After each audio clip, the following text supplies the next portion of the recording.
Ini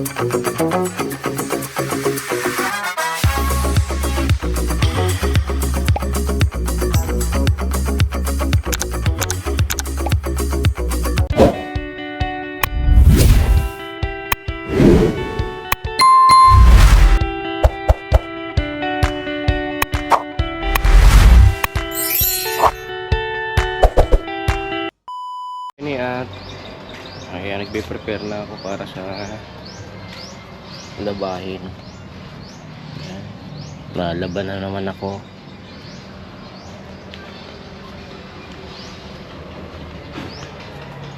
At kasalukuyang aalis ng mga kahoy si Edwin. Yan, dito na muna tinambak sa gilid yung mga plywood. At yung tambak ditong kahoy ay unti-unti na nga niyang inaalis.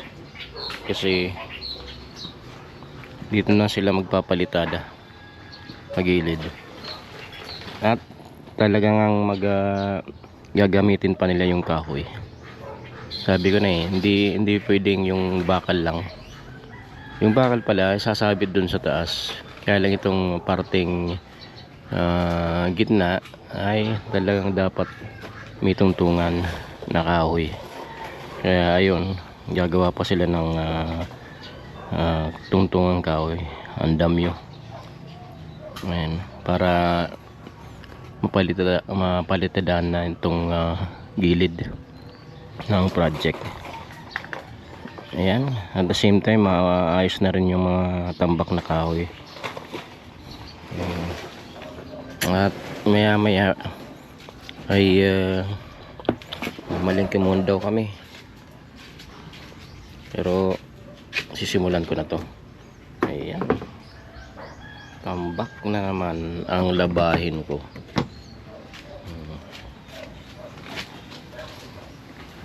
At si Kuya Carpenter ay nasa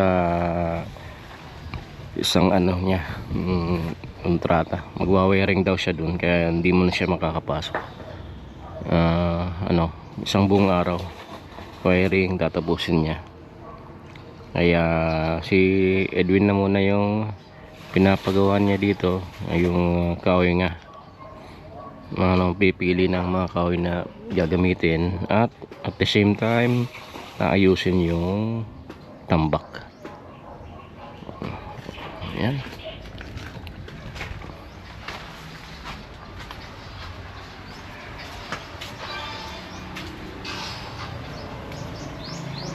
Tingnan natin kung saan tinatambak ni Edwin yung iba. Dito rin sa gilid pala. Ayan, kasi wala namang ibang tatambakan to kundi dito sa harap. Ayan. Marami na ang panggatong dito. At kung magkakaroon man ng extension dito sa may kanal, ay marami pa rin namang mapakikinabang kahoy na hindi na bibilhin. Yung bibili na lang dito yung poste, tapos yung pangsahod na kahoy, yung malaki malapad, yun ang bibilin. Pero itong mga yung sasaig ay meron na. Ayan, sinisegregate na nga niya yung mga dapat pang may pakinabang pang kahoy, at yung mga wala na. Yung wala na ay yan, iuwi na niya panggatong. Mga panggatong na yan. Ayun. At tinanggal na nga yung isang tulay, yung dating tulay, kasi delikado na rin naman yun na daanan. Marupok na, baka madiscuss pa yung dadaan dun. Kaya tinanggal na ni Edwin. At kung may oras pa siya, mamaya ay papasaho ko na yung yung pinagbistayan, yung mga bato-bato. Kasi marami na nahuhulog na nga dito sa ano, gilid. Ayan. At kung may bababa niya, kasi yun din naman ang gagamiting pantambak sa ano, flooring. Yun ang lalatag bago yung semento. Ayan. At sadyang marami yan, kasi mas marami yung bato kaysa sa yung binibistay na buhangin. Ayan, wala kasi silang yung pinong ano, buhangin na pang ano lang, pang palitada talaga. Talagang yung may halong bato-bato. Kaya ayan, konti lang yung na bibistay nila. Halos kalahati yung ano, bato eh. Kaya palaging umorder ng ano, buhangin. Kasi dito sa palitada kailangan talaga yung binistay. Ayun, sayang nung mga ano, may bato. Kaya lang yun, magagamit na rin pang tambak pag nag-flooring na sila dito sa ano, ground floor, at yung iba sa gilid na lang para tumaas-taas yung lupa. Ayan, yan naman update natin mga Gwini. Ayan, at maglalaba na ako.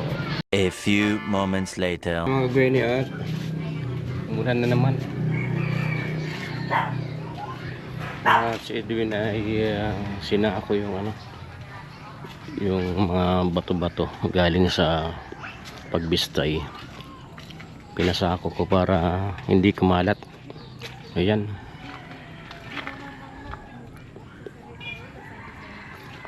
Lahat na nakasako.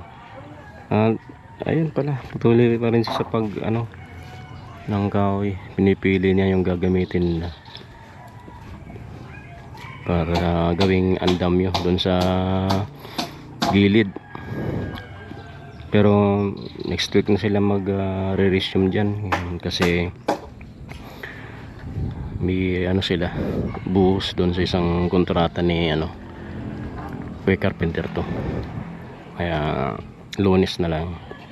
At si Kuya Carpenter pala ay biglang dumating, at ayun, doon sa third floor gumagawa wiring siya ngayon sa third floor. At bisitahin natin.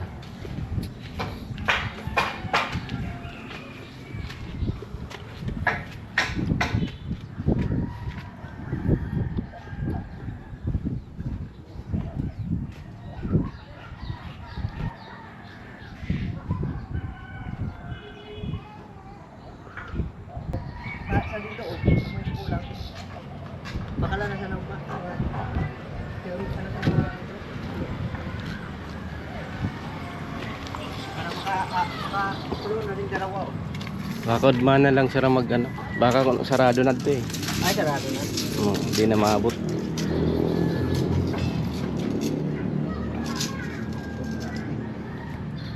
5 metro. Wait. Pula, pula. 14. Ano sa ano niya? Linya?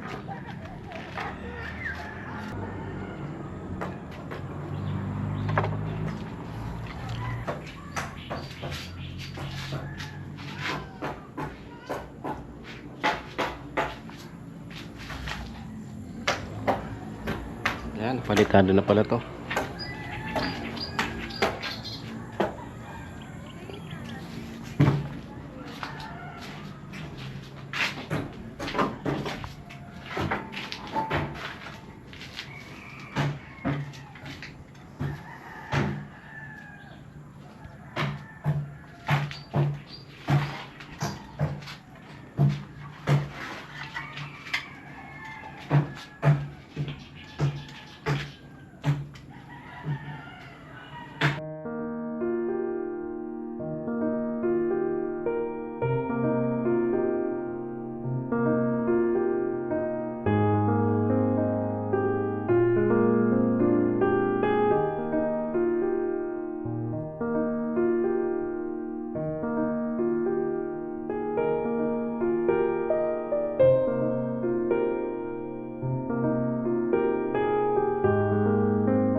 Tapos ito naon. The next day. Pwede at magandang umaga. Ayan. Iyak na naman tayo. At ayan, sa pagpapatuloy sa paggawa sa project sa harap ng bahay ni Gwen ay ayan. Dito na sila Kuya Carpenter po at yung pinapalitan nila ngayon ay itong labas na. Yung nasa labas.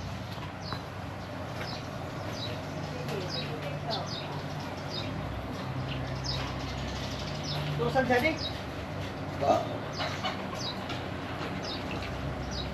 Pundir. Sa wire. Ano sa naman ito?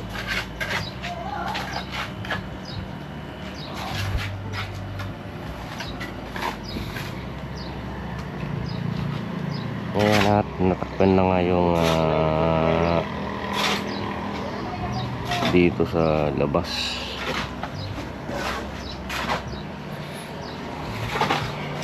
Ayan at gaganda na yan.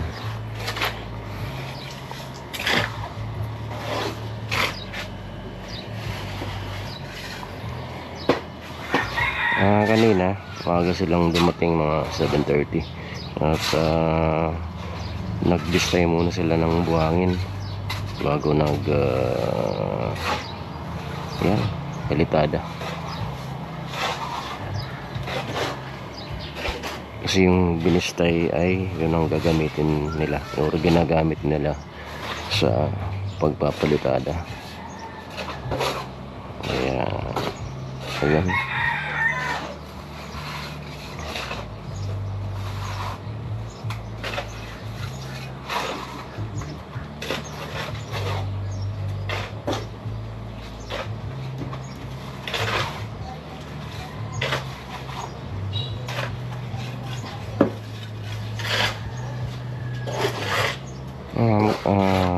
Yung maganda dito sa baba kasi belo lang silang gumagawa.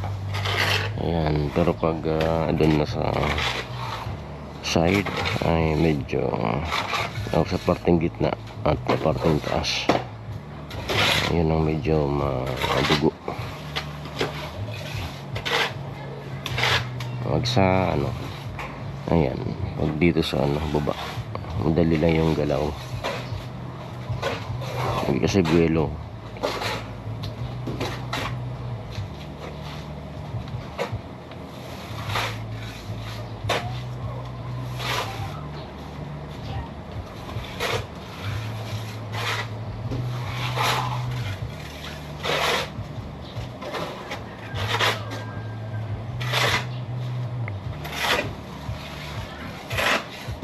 At yung ibang ilaw nga ay naikabit ni Kuya Carpenter to.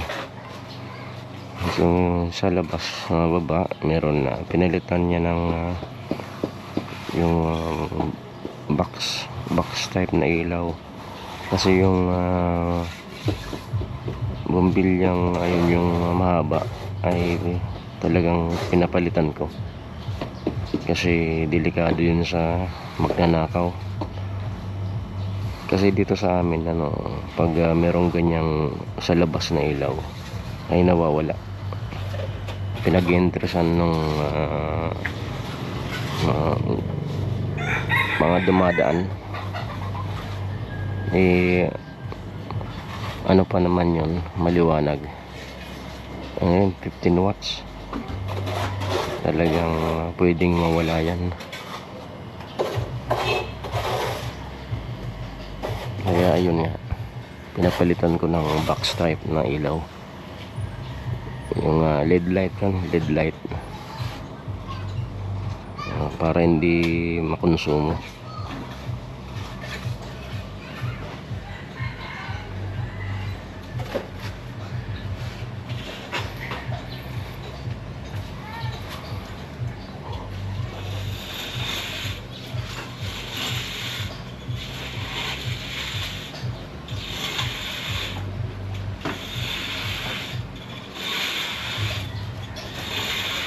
Sa second floor ay napalitadanan nila lahat, pati yung nasa ilalim ng hagdan kasama na rin Tapos yung mga poste at yung biga na side by side. Kasi yung ilalim ay papauli na lang ata niya yung biga.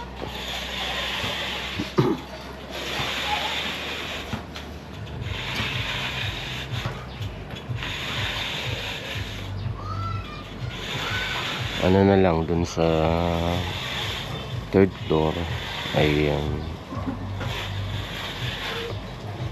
hindi pa yun na papalitadaan yung nasa loob. Yung sa labas ay tapos na. Sa labas na front at yung sa dito sa kung nakaharap ka dun sa front ay yung parting kaliwa, yung may pinto, yun ang tapos. Pero yung nasa likuran ay hindi pa. Likuran at sa gilid, yun, hanggang dito sa baba. Dito sa ground floor okay na yung nasa loob. Yung nasa labas sa front tapos na rin, tapos dito side, then itong nasa likod baka isunod na niya yung sa kaliwa, babang kaliwa, tapos papunta dun sa may gripo, bago siguro yung dun sa side. Dito sa baba madali lang yung yung pagpalitada ni kay carpenter ito.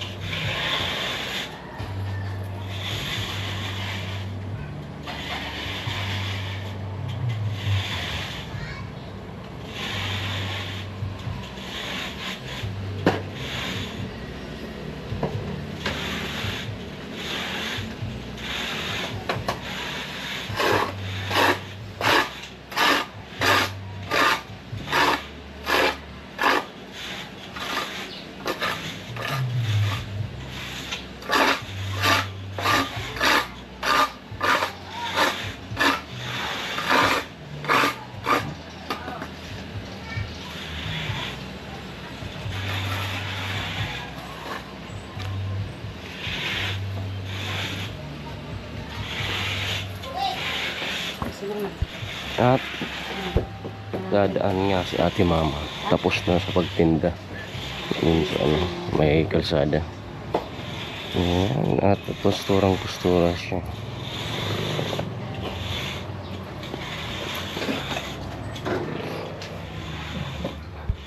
Ayan, ganda ng forman niya ngayon, blooming na blooming. Sino kayang nagpapaganda dito ngayon? Yeah. Siguro may inspirasyon to. Tingnan niya naman, pagkakamala na tong mayaman. May hamon. Ay, di na ito mo ko igong. Ako na.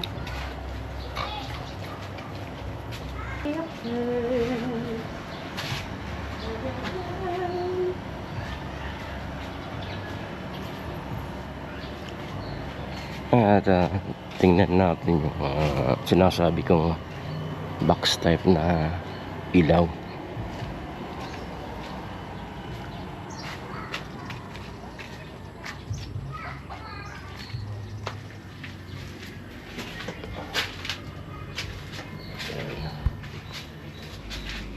Hindi ko pa ito nakuha so sa ilalim ng hagdan ay ayos na.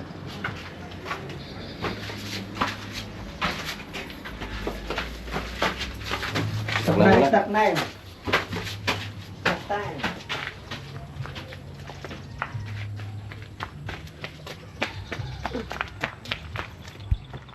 Ayan. Yan sinasabi ng ilaw.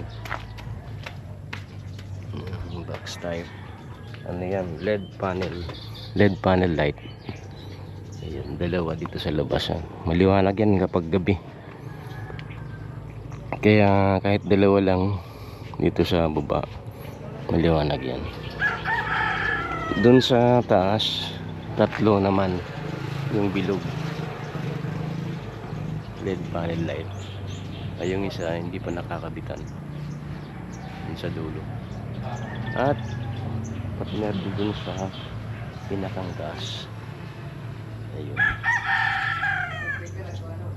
Dalawang bilog at dalawang box dun sa may pinto.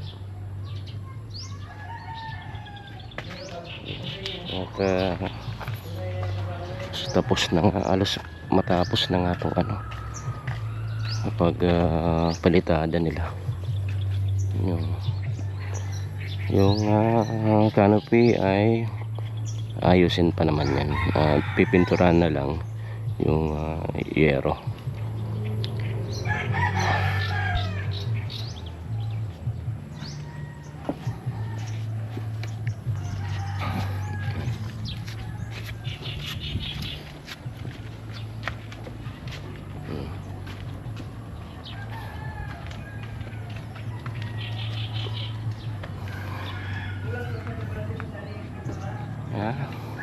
Yung ano pala dito sa may pinto, yung poste ay hindi pa pala na papalitad. Yung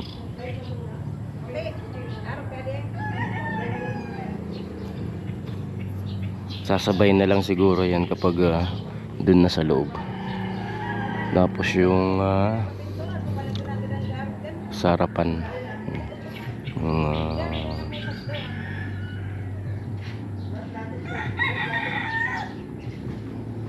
may pintong malaki.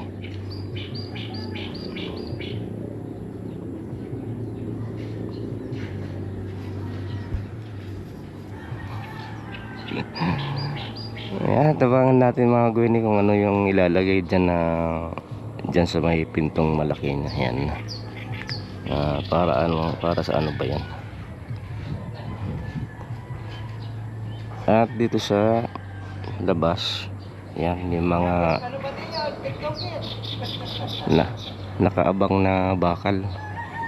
Ayan, abangan na lang natin kung anong ilalagay dyan Kuya Carpenter to. Siya rin ang gagawa niyan. Kasi ito, lahat alam niya. Bakal, magsabakal, semento, kahoy. Ayan, electrical, plumbing. Alam niya lahat yan. Talagang ano yan, so jack of all trades si Kuya Carpenter to. Kaya kung ito yung makukuha mong trabador, ayan, hindi ka nahanap ng ibang gagawa sa mga ibang gagawin, kasi nasa kanya na yung lahat na skills.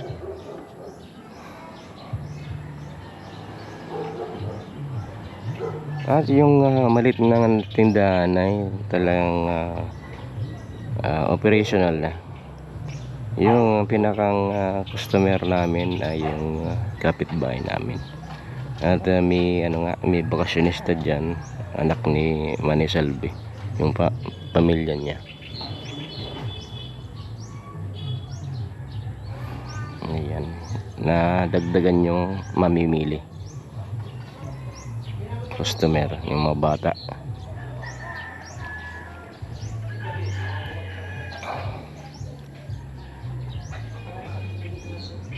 At yung mga tambak na kahoy, talagang mapakikinabangan pa naman yan.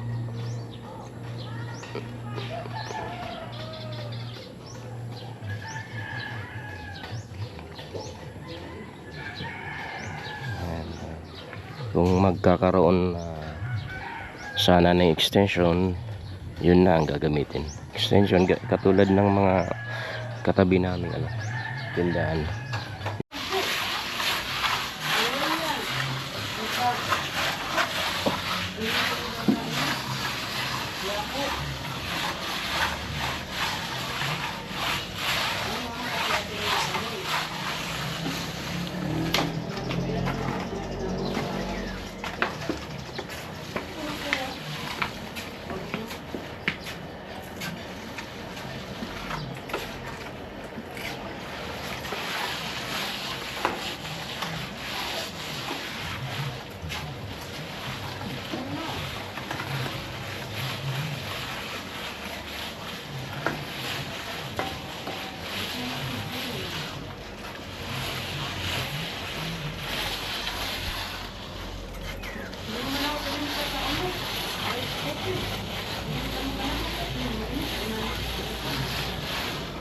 Nag-init baga ako bago.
Ayan, tapos na itong ano, nasa likod. Ayan, palitadaan na. At ito naman yung sinusunod ni Kuya Carpenter to. Kabila.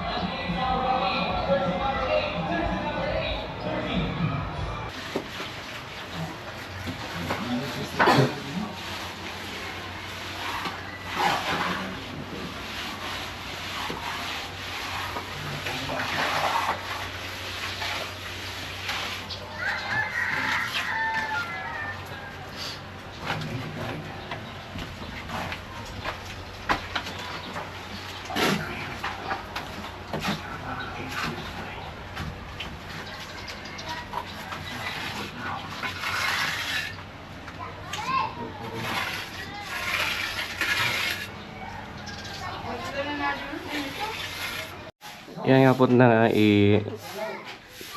baon na ni Kuya Carpenter yung square box dito sa inukit niya. Ayan. At dito naman sa labas ay napalitadaan na. Oh.